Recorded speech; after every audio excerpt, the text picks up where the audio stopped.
Welcome to the Daily Grind with Jen. I'm your host, Jen Hernandez. I've got my cup of caffeinated goodness here, and I am ready to get to it. So today is actually a very exciting episode because this is our first episode where you can also find us on our YouTube channel, The Daily Grind with Jen. So I'm super stoked about that.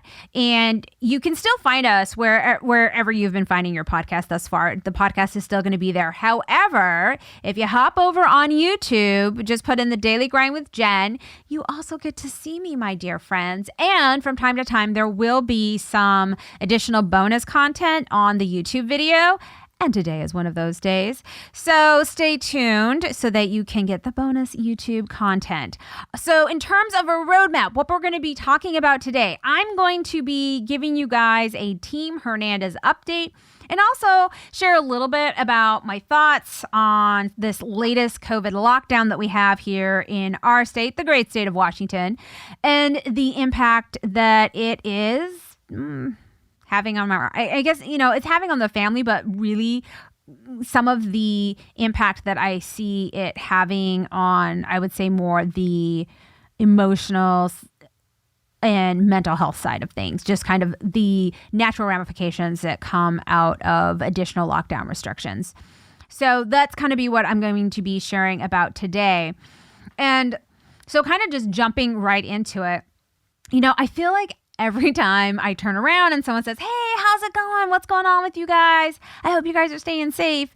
My standard response is, "Yeah, we're busy, but good," and I feel like I'm always saying that, we're busy, but we're good.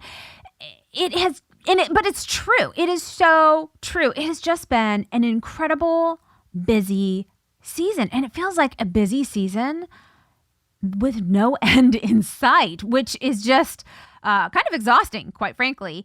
While COVID definitely has, shut down like businesses and really stalled certain aspects of things that we had anticipated were going to be occurring and happening, it's also created this plethora of like additional activities, not like fun activities, but like in order to accomplish, the end goal. It seems like sometimes we're having to find new workarounds that is taking additional, time to be creative, as well as like then learn something and execute it.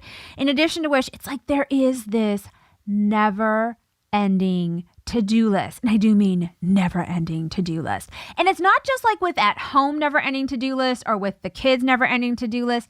I'm seeing it with work also. So it seems like all of the major areas of our family lives have just been like under fire with all of this, what feels like a sense of busyness that's creating, quite frankly, additional stress that like none of us need. I know I don't need it. And so just kind of one example of that is in like mid-October, the kids had parent-teacher conferences. So every single day that week, they had early release. Which, hey, that happens even outside of COVID. It's just the timing of it. They're already in the house all the time. And now they were in the house all the time with no independent work to do or no classes. And I just felt like they were so much more needy of like my time and my attention. I was like, I don't have it to give right now. My work did not get the memo that you guys have early release.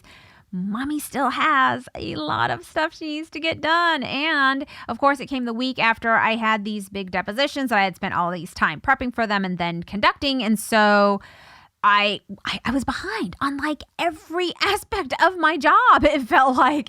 So parent-teacher conference week was a bit stressful. Also, with parent-teacher conference week, you have to take time off to meet for said parent-teacher conference week.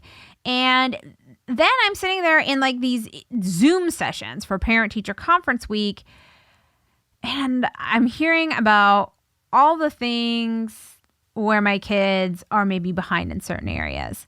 And all I can hear is, you got to do more. I mean, that's basically what I'm hearing is you need to do more. And I'm like, I don't know where this more is going to come from.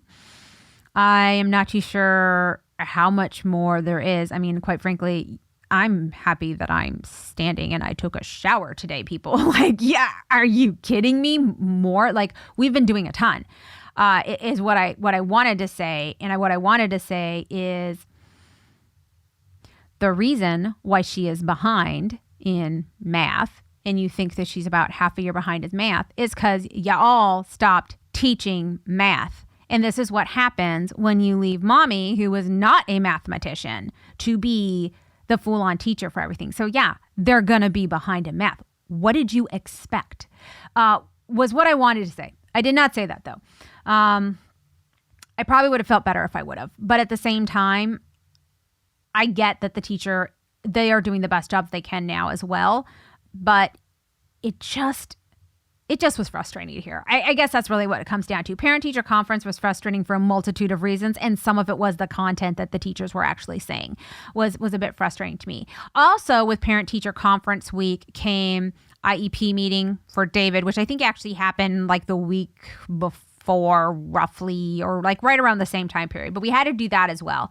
And the reason why I mentioned that is because that leads me into my next, probably will turn into a rant. I will try to tone it down.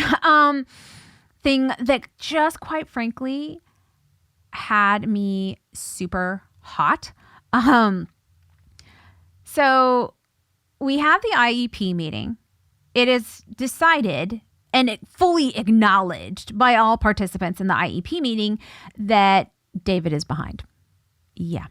That David really needs these additional support and resources. And then the IEP meeting, which stands for Individualized Education Plan, that's what they're called here in the state of Washington, is that, he needs these additional resource minutes. This is how the school is going to intend to meet his needs, and that, go team.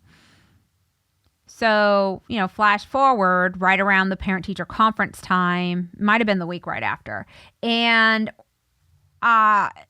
David all of a sudden has no class, and I can't figure out why he has no class. All I know is that he's been trying to log in for 20 minutes for his afternoon session, and he's still in the waiting room. So I'm sitting there. I don't have his teacher's direct email, so I emailed the IEP instructor, and I'm like, hey, what's going on? Is there no class? Come to find out, there was no class. We did not get the message. No one had shared that with us. And it ended up being a technical error. She had entered my email address wrong. So all of the messages that were going out to all of the parents, we weren't getting any of them. And I had told them, I'm not getting any of your emails. And they didn't believe me. Guess what? I wasn't getting any of their emails because they put down my email address wrong. And I asked them to check it twice.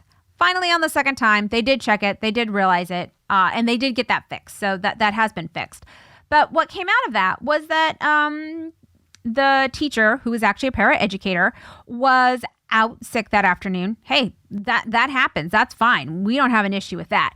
But because she was out sick, David had no instruction. And we're not talking about 20 minutes here, folks. He is to be with that instructor from 12:30 to 3 p.m. that whole time. And that is when he is getting all of his IEP minutes.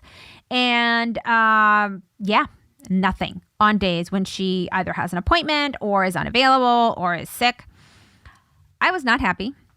This has happened now, I believe, 3 different times where the paraeducator is unavailable for whatever reason, and they completely cancel all services for David.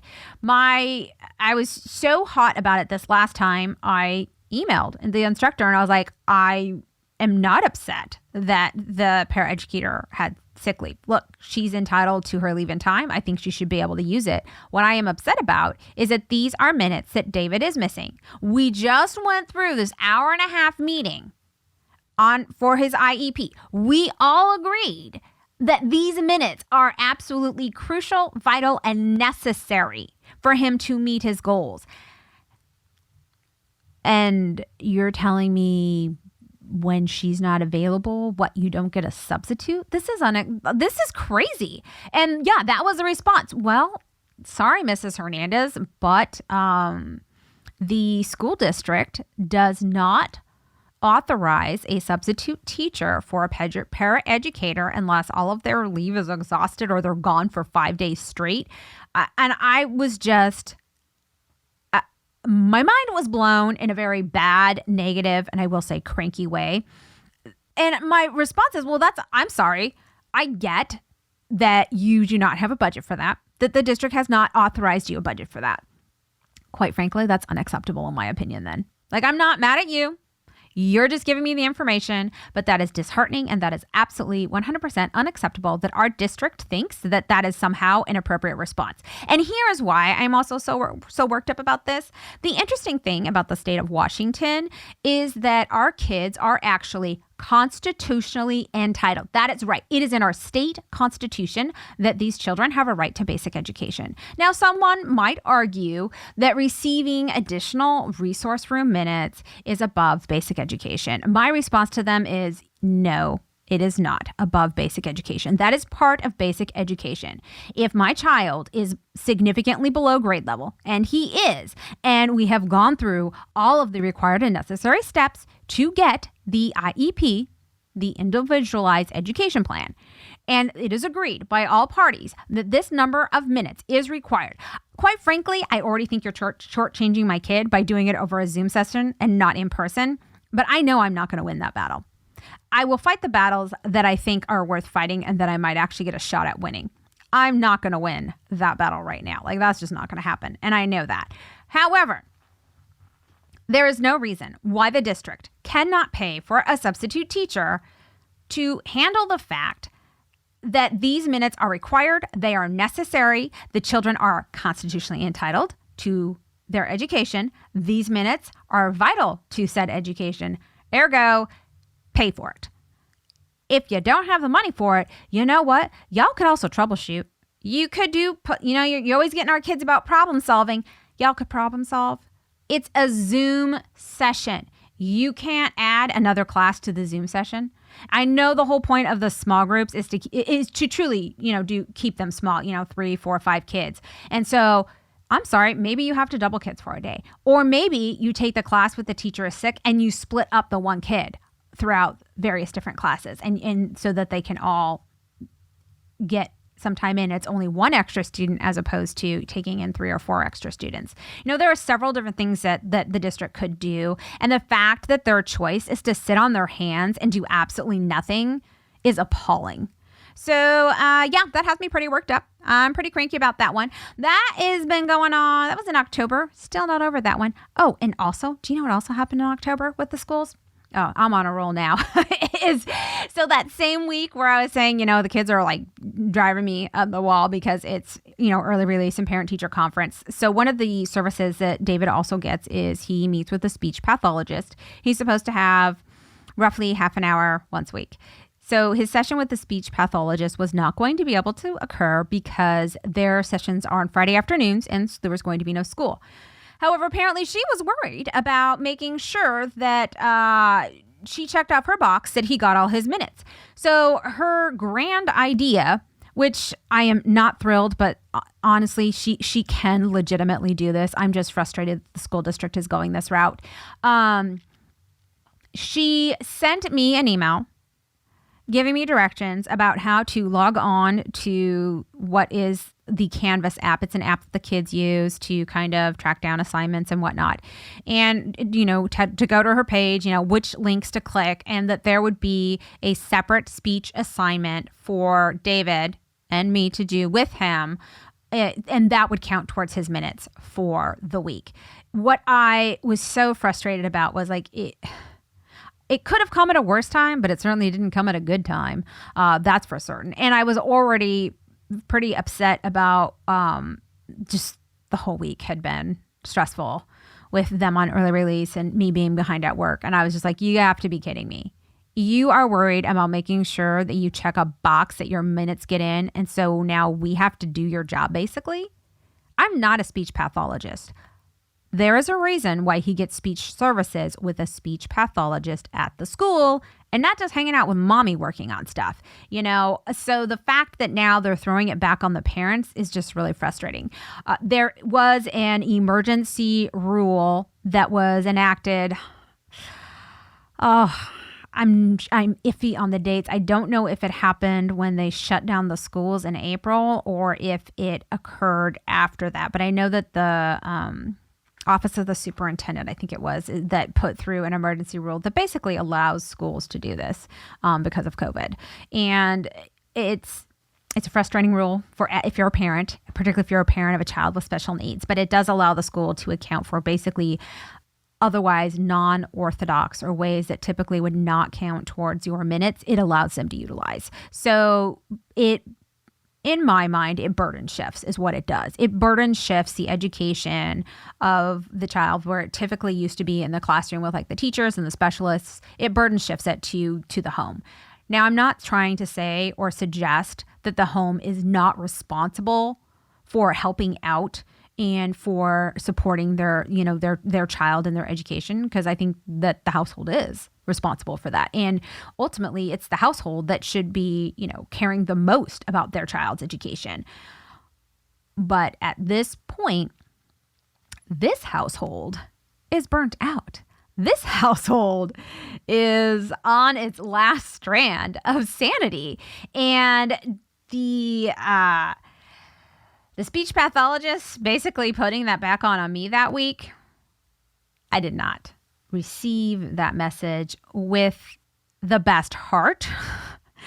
And I was like, yeah, we're not doing that. I just don't have it in me. Bandwidth isn't there this week. Sorry. Minutes are not happening. Oh, well, I guess he just doesn't get them then. I'm pretty sure she checked off her box anyways, just assuming that we would have done it, because we typically are a family that does do all that different support stuff when it is suggested. But this family is also quite tired. But moving on to better things now that that rant is done. So one of the exciting things that I'm really stoked about that has happened recently is that Mike finished up post-production on a song that the studio actually had recorded pre-COVID and essentially had to redo certain portions of it. I think it was episode 3 of the podcast, Technical Difficulties. I talked about how like the computer crashed and basically our life was plagued by electronics not cooperating with us. And one of the things that came out of that is we were not able to recover the tracks that Mike needed. And so he did have to have a few things re-recorded for it, but most of what, like the bones, was still all there. And of course, unfortunately, he had to do all of his the post-production stuff that he does with all of the editing. He had to start from scratch from, which was a total bummer. But it did all get done. It got all put together. And every single time that Mike does a project, it really does seem like there is a new element or that is getting added onto it, or something new that they're trying. And so for this one, he wrote the song. A friend of ours who also plays on the song did the music to it. And so this was the first time that they had something that was completely 100% original. Mike's done songs where he's written the lyrics before, and they sometimes have gone and, had someone kind of given the bones of the music, and then as a band, they kind of would rearrange it how they wanted, but they had like at least a little bit of a structure there. And this is so cool because this is from scratch, completely original, and it's just, I love the song too. It's called I'm Free, and it is it actually became available on November 20th, so you can catch it on iTunes, Apple Music, Google Play, Spotify, pretty much anywhere where you can stream music or purchase music online, it's there. But the thing that also got added new for this song, which I thought was really cool, is that Mike ended up being the photographer and the photo editor for it, which is new because in the past he's perhaps hired a photographer or a graphic artist to do the album, and this time he took his hand at it. And I actually think he did a fabulous job. I loved it. So I do hope y'all go check out the album art. It's really good. And I also hope that you stay with me to the end if you're watching on YouTube, because I will go ahead and share with you a little behind the scenes video of the making of I'm Free. And it's really, really good. So you should stay tuned for it. Let me see what else. Else is good news. Oh, yes.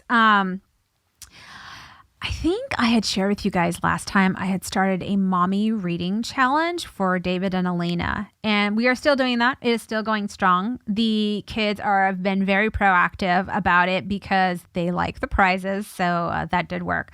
The highlight prize, like the crown jewel prize, in their opinion, was Halloween weekend. So Halloween fell on a Saturday, and normally they get their prize on a Saturday. That's kind of like the end of their week.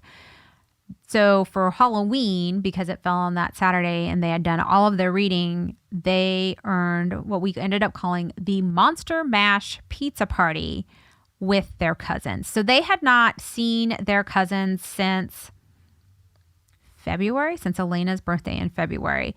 And my niece had a birthday party like the weekend before Halloween, and we weren't too sure if we were going to go on at the last second. You know, it was going to be pretty much just family. And so they did get to go, and they were super excited to see their cousins. And so my brother and I were sitting there chatting at Ava's birthday party, and he you know, he was in the process of selling his house. And so the majority of the furniture was empty and out of the house. And he was getting ready to move into my mom and dad's house just for a few weeks, or, you know, what ended up being just a few weeks, but he wasn't too sure for how long because they were still looking for a house at that point in time. And our parents were actually on vacation. They were visiting my in-laws in Texas. So I was like, hey, Nick, so you moving into mom and dad's like Halloween weekend, basically. He's like, yeah, I got to be out of the house on Friday. So, well, I guess that'll be pretty much our first night there, the 30th. And I was like, we should throw a party at mom and dad's. He's like, what? I was like, yeah, we never did that when we were kids. Like, we never got left home alone. We should throw a party, and we should throw it for the kids. Like, have them come in their costumes, and, you know, they all, like, my kids had costumes with masks on them. And I was like, they'll have their masks on anyways. We should throw a party, because I was probably not going to let my kids go trick-or-treating. At that point, I decided, yeah, we're probably not going to do that. And I didn't know if any homes in our neighborhood were going to be offering trick-or-treating anyways. So we talked about it. We're like, yeah, let's totally throw a party at mom and dad's. So that's what we did. We threw a party at mom and dad's. That was my kids' big prize. They earned it. I told them if they did all the reading, they would get to go to the party, and I would spring for the pizza for everybody for the party. They had a blast, and it was a lot of fun. We ended up allowing, my sister-in-law talked me into it. I let the kids go trick-or-treating. There's no houses in my mom and dad's neighborhood. They live just like kind of like down the street, and there's really no houses. However, across the street is a neighborhood, and we're like, well, maybe like one or two. Like, we're not doing anything big. We don't know who's going to be doing it. And it was actually really cool. Like, this one family had like this huge chute set up where like they had their garage door up, and I mean, it was all decked out in decorations. The adults, so they were all in costumes, and they shot candy down the chute to the kids in like this big pumpkin bucket. Oh my goodness, the kids thought that was awesome. They thought that was so cool. So there was a candy chute. Props to those folks. I thought it was really cool. And then they got to do just 2 other houses, and then we're like, okay, we're done. And then they came home, they got Purelled, and they, you know, got to have pizza and cupcakes and watch a movie, and that was Halloween in a nutshell. It was quite fun, actually. The kids had a blast, and they did not even care that there was not a lot of trick-or-treating.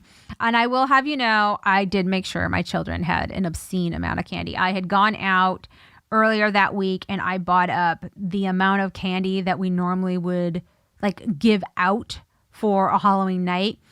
And I split it up into 7 bags. So I had my nieces, my kids, and then I had Jordan and Mariah's younger sisters on their mom's side, Aiden and Kinsey. I had bags for them as well. And I split up the candy between all of the kids. I went to Dollar Tree. They got like a I guess it was like a treat bag or a knapsack.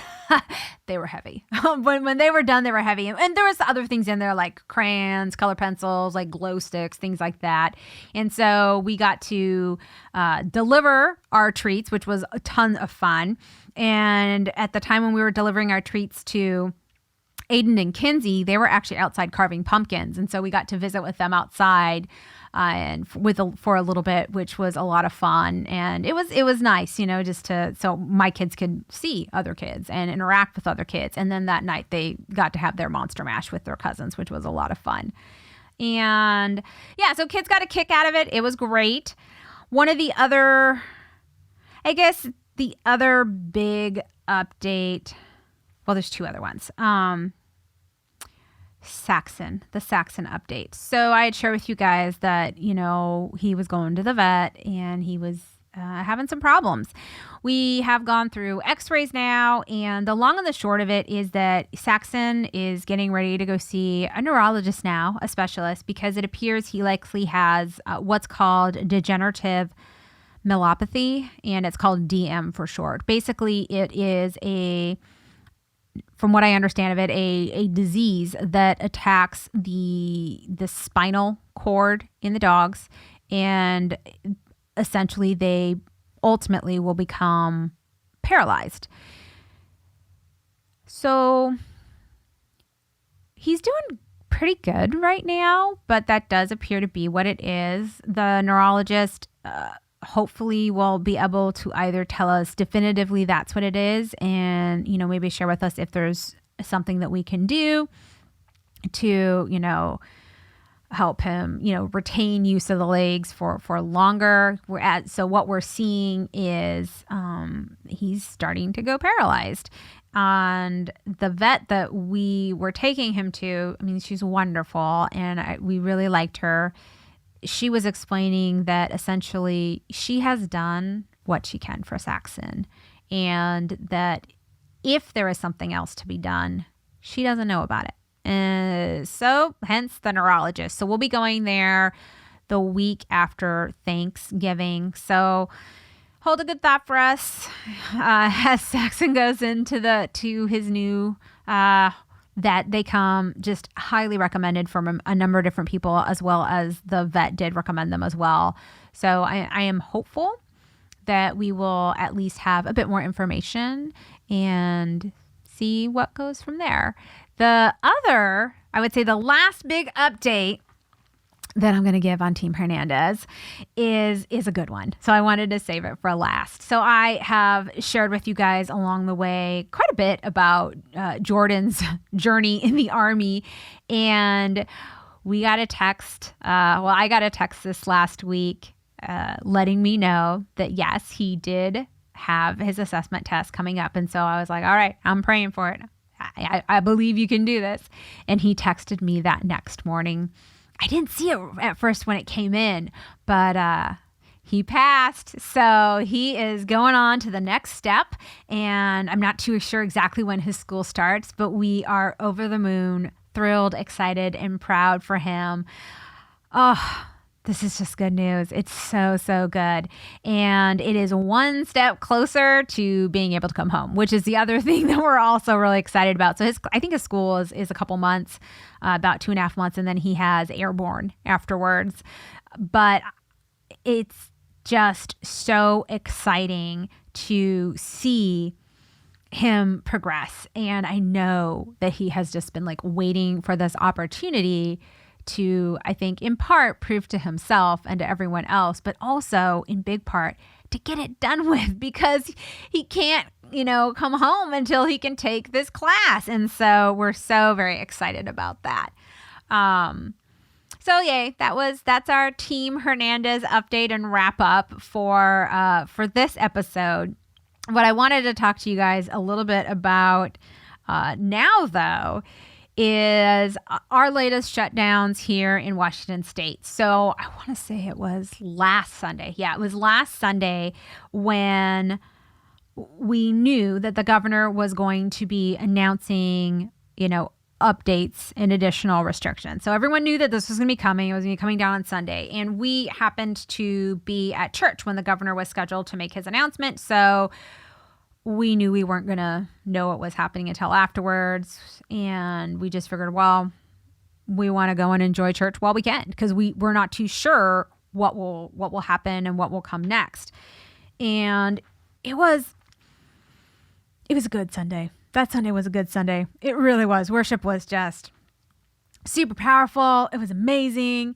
And I don't know if it was just because God knew we needed it, or maybe I knew I needed it, but it filled my heart in a really good and beautiful way.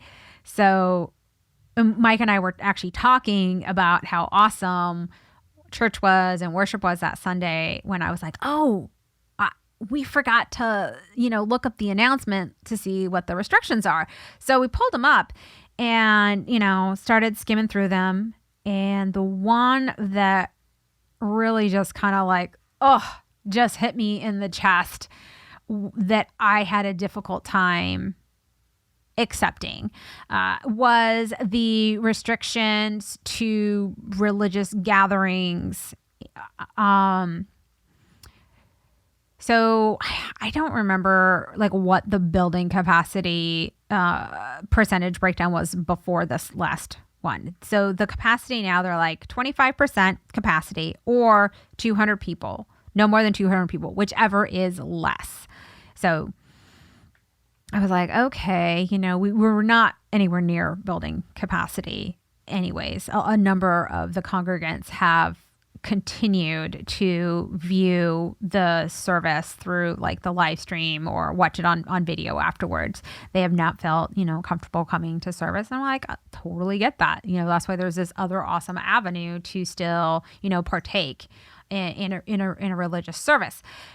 So I was like, okay, well, it'll be fine. 25% capacity or 200 or less, that's okay. And I kept reading, and then I was reading, and it's talking about the worship portion of it, that you can't have a band, you can't have even an ensemble.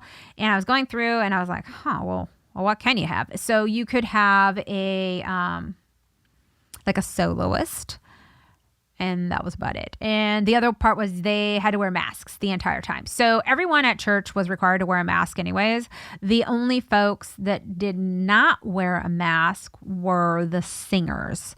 I noticed some musicians wore masks when they were on stage, but when they came off stage, they put a mask on. Some musicians did not wear a mask, but then they would put them on when they came off stage. So they said everyone 24/7, if you're, there, has to wear a mask, which I'm like, okay. Not a big deal. It's annoying. I'm not going to lie. I am not a lover of wearing a mask, but I don't know anyone that is. I mean, I still do it because that is what is asked of me, and that is what is required of me. And it's for my safety and for others as well. So I'm like, okay, mask on, bit irritating, but oh man. I can see a couple workarounds in my mind that they could do and still be in line with this governor's restriction. And then I keep reading down, and it says, and no congregants singing. And my heart just sunk. In fact, I actually thought perhaps I read that wrong. And I went back and I read it more slowly again. And I was like, oh my gosh, they don't want us to worship. Was my initial first thought. And I was upset by that. Not upset, angry, but just profoundly sad. Just so sad. And that Sunday, my parents had actually taken the kids after church, because sometimes they attend our church. They visit, and they were there that Sunday, and they took our kids out to breakfast. So my brother and his wife were there with their kids as well, and they were all going to go out to breakfast. Mike and I just had too much other things going on that we needed to get done. I was like, I'm so sorry, I can't make it to breakfast. And they're like, well, can we take the kids? I'm like, yeah. And I'm so glad that they did, because it gave me a chance to just kind of sit with this. I cried. I did. I sat down on the bed next to Mike, and I cried. I was so just heartbroken over this, because for me, I'm tired. I'm so tired, friends. And I am very much used to playing the role of the cheerleader in my family, being like the optimist and trying to be on the bright side with things. And I just read that and I'm like, where and how am I going to sustain this without being able to, at church, sing and worship to God? Like I just saw nothing but what I couldn't do, right? I wasn't thinking about what I can still do or anything like that. But in that moment, my heart was so sad. And I wiped my tears and I came back out because I had gone in the bathroom, gotten all cleaned up. I came back out and I told Mike, I was like, I need to breathe for a minute. How I'm going to do this, I'm going to go for a run until I feel better. I don't know how long that's going to be. So I did. I went for what ended up for me being a pretty long run. And I came back about an hour and a half later, too exhausted to be emotionally anything else, quite frankly. And just figured, well, we'll wait and see what happens. So flash forward a week to this Sunday when I'm recording this. And I did go to church. Wasn't too sure what exactly was going to look like. But I should not have doubted. Like, God is bigger than COVID, right? God is bigger than worshiping in song. God is bigger than any kind of restriction that the government may put down as a guideline, or even put down as like, I'm putting my foot down, this is the law. Either one. Like, he's just bigger. So I'm not too sure why I was so upset, but I was.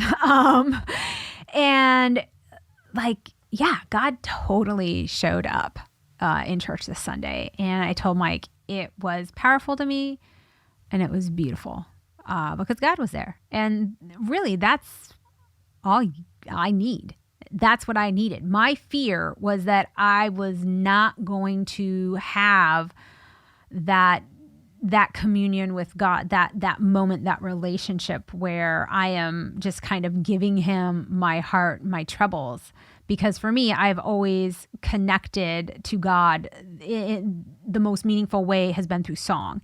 And that's just kind of where I just give him anything and everything that's in me. And I'm not necessarily using words. It's in song and in your emotion and your heart and your soul that you're just like giving it up to him and releasing it, right? Like releasing all that stuff. And so my fear was I was not going to have that, or I wasn't going to know how to do that without how I had always like conceived of worship. And so I do think that God is bigger and God is showing up in big, beautiful ways. That moment though was a rough moment for me. And can I worship at home? Yes. Is worship solely a music thing? No, it isn't. And we've been under just a number of different restrictions and various stages of stay-at-home orders. And I was just done with it. Just done. So I am glad that I went to church on Sunday and allowed God to be bigger because he is. And I was making him small and putting him in a tiny box. So shame on me for that. But I love how he's big. And he just shows up. And I know a lot of times I share a verse with you guys. And I do have a verse I'm going to share with you, but I usually talk more about it. But I kind of I just wanted to share more about kind of our experience or my experience. So the verse part's a little bit shorter this week. But I have it here for you guys. So James 1:2-3. Consider it pure joy, my brothers and sisters, whenever you face trials of many kinds, because you know that the testing of your faith produces perseverance.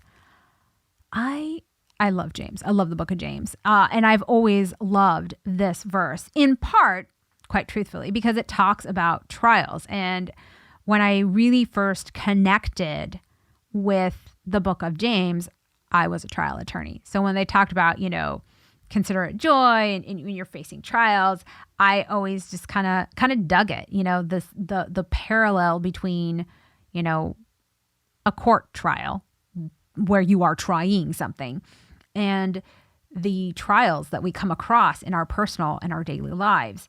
And I do feel that this has been a year of a lot of trials, and not just for me and my family. I look around to my friends, to a number of you guys, right? And I hear the trials that you guys are also going through as well. And what I take comfort in this is that, they're saying, I love this, consider it pure joy. I'm like, well, why am I having joy with my trial again? Like, this trial does not feel like pure joy to me, people. But that's the whole point, is that, like, you should be like, look, yeah, it's a hard time. Yeah, it's a trial. But the perseverance, like the payoff in it, right? The glory that goes to God, like, that's what they're talking about. Like, take joy when you're going through this trial, because how you walk through it, how you go through it, the light that God puts in your heart is going to shine out. And that is what the world is going to see. That is where you are going to be that light in the darkness to others. And it's going to be your faith that propels you through that you like that perseverance is going to shine through as well. So that is the verse that I wanted to share with you guys, my friends. I'm going to be wrapping it up here now. So I just wanted to say thank you so much for joining me for the Daily Grind with Jen. Would love to hear from you guys. So, hit the subscribe button for the podcast. Also, you can support the podcast on Patreon as well. You can email at TheDailyGrindWithJen@gmail.com, or you can always send me a tweet at DailyGrindJen on Twitter. And so for those of you who are listening to us on the podcast, audio only, I want to wrap it up and wish you all a beautiful and blessed week. I will be thinking of you, friends, as we are launching into Thanksgiving this next week. For those of you that are watching on YouTube, bonus content, friends. So hang on, and we're going to be showing you the behind the scenes of I'm Free. If you are listening on the podcast and you really want to see the video, it is also up on The Daily Grind with Jen, or you can pop on over to YouTube and watch it there as well. Thanks, guys. Catch you later.